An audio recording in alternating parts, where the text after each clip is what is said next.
Bismillahirrahmanirrahim. Assalamualaikum warahmatullahi wabarakatuh. Alhamdulillahi rabbil alamin. Wassalatu wassalamu ala sayyidina wa nabiyyina wa habibina wa safi'ina wa khatamul anbiya'i wal mursalin. Amma ba'd. Pemirsa Ramadan Barakah yang dirahmati Allah Subhanahu wa taala. Alhamdulillah wa syukurillah, puji syukur senantiasa kita panjatkan kehadirat Allah Subhanahu wa taala yang berkat karunia-Nya lah sehingga kita bisa melaksanakan ibadah puasa Ramadan kita pada hari ini. Kita berharap semoga ibadah puasa kita hari ini dan ibadah-ibadah kita lainnya diterima oleh Allah Subhanahu wa taala. Pemirsa Ramadan Barakah yang dirahmati Allah Subhanahu wa taala. Allah Subhanahu wa taala berfirman dalam surah Al-Baqarah ayat 183, A'udzu billahi minasyaitonir rajim. Ya ayyuhallazina amanu kutiba alaikumussyiyam kama kutiba alal ladzina min qablikum la'allakum tattaqun. Wahai orang-orang yang beriman, telah diwajibkan atas kalian berpuasa sebagaimana telah diwajibkan atas orang-orang sebelum kalian, la'allakum tattaqun, agar kalian bertakwa. Nah, hikmah yang mesti diwujudkan dari ibadah yang kita kerjakan di dalam bulan suci Ramadan ini, terutama dari ibadah puasa, adalah takwa. Sebagaimana tujuan puasa, la'allakum tattaqun, agar kalian bertakwa. Nah, apakah takwa itu? Imam An-Nawawi dalam Sahih Muslim menjelaskan bahwa takwa adalah imtisalu li awamirillah wa jitinaba li nawahihi. Takwa adalah melaksanakan perintah-perintah Allah dan menjauhi larangannya. Inilah yang dinamakan takwa.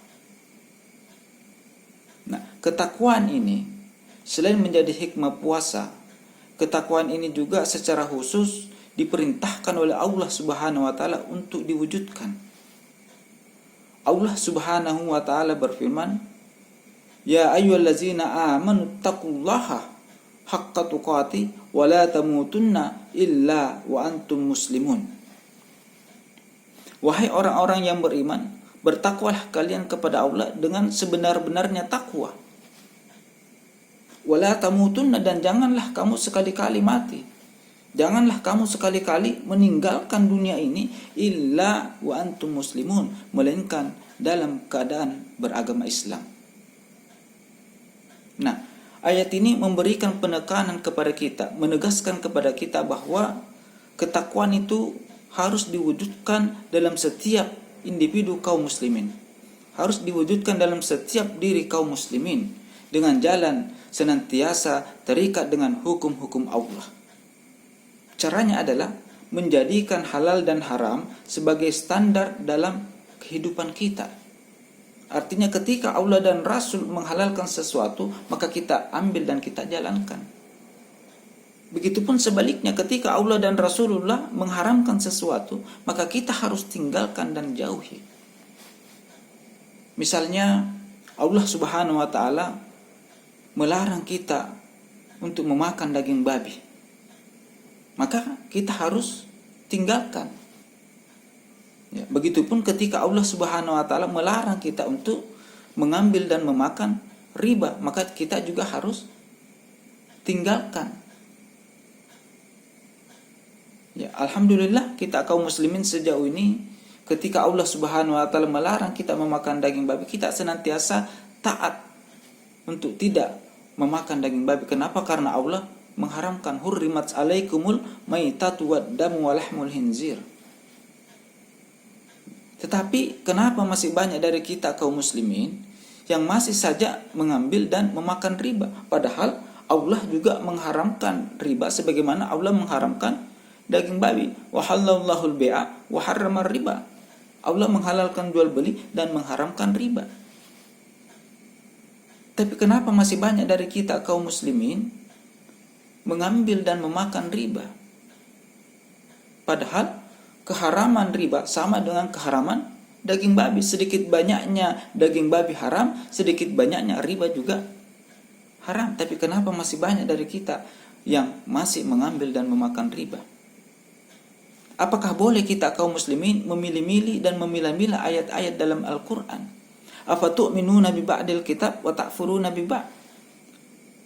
Apakah kalian ingin mengimani sebagian Al-Quran dan mengingkari sebagian lainnya? Tentu tidak boleh. Kenapa? Karena Allah mengecam orang-orang yang melakukan hal demikian. Wa ma jazaa'u man yaf'alu dzalika illa khizyun fil hayatid dunya wa yaumal qiyamati yarudduna ila saddil azab. Tidak ada balasan bagi orang yang melakukan hal yang demikian illa khizyun fil hayatid dunya, melainkan kenistaan hidup di dunia, wa yaumal qiyamati yarudduna ila saddil azab, dan di hari kiamat nanti akan dibangkitkan, akan dikembalikan dengan siksa yang amat berat. Oleh karena itu, maka kita kaum muslimin harus senantiasa terikat dengan hukum-hukum Allah Subhanahu wa taala, senantiasa bertakwa kepada Allah Subhanahu wa taala dalam artian melaksanakan segala yang diperintahkan dan menjauhi segala yang dilarangnya. Nah, bulan Ramadan ini melatih kita kaum muslim untuk mewujudkan ketakwaan itu dalam diri setiap kaum muslimin. Kalau di dalam bulan Ramadan ini, jangankan yang haram, yang halal saja di luar bulan suci Ramadan, seperti makan dan minum, itu bisa kita tinggalkan. Apalagi yang jelas-jelas haram. Tentu tidak susah untuk kita tinggalkan. Nah, bulan Ramadan ini akan melatih kita, menggembleng kita untuk mewujudkan ketakwaan itu dalam setiap diri kaum muslimin. Nah, kalau buah dari puasa itu adalah takwa, maka idealnya kaum muslimin ini menjadi pribadi-pribadi yang bertakwa, tidak hanya di dalam bulan suci Ramadan saja, tetapi juga di luar bulan suci Ramadan sepanjang tahun, sebagaimana yang diperintahkan oleh Rasulullah sallallahu alaihi wasallam, ittaqillaha haitsu ma kunta. Takutlah kamu kepada Allah haitsu ma kunta, dimanapun kamu berada. Tidak hanya ketika kita berada di bulan suci Ramadan saja, tetapi juga ketika kita berada di luar bulan suci Ramadan. Kita harus senantiasa takut kepada Allah Subhanahu wa taala dalam artian melaksanakan perintah-perintah Allah dan menjauhi segala larangan-larangannya. Semoga bulan Ramadan ini, momentum bulan Ramadan ini bisa kita manfaatkan untuk menghadirkan, mewujudkan ketakwaan itu dalam diri kita masing-masing. Demikian. Lebih dan kurangnya mohon dimaafkan. Wabillahi taufiq was sa'adah. Wassalamualaikum warahmatullahi wabarakatuh.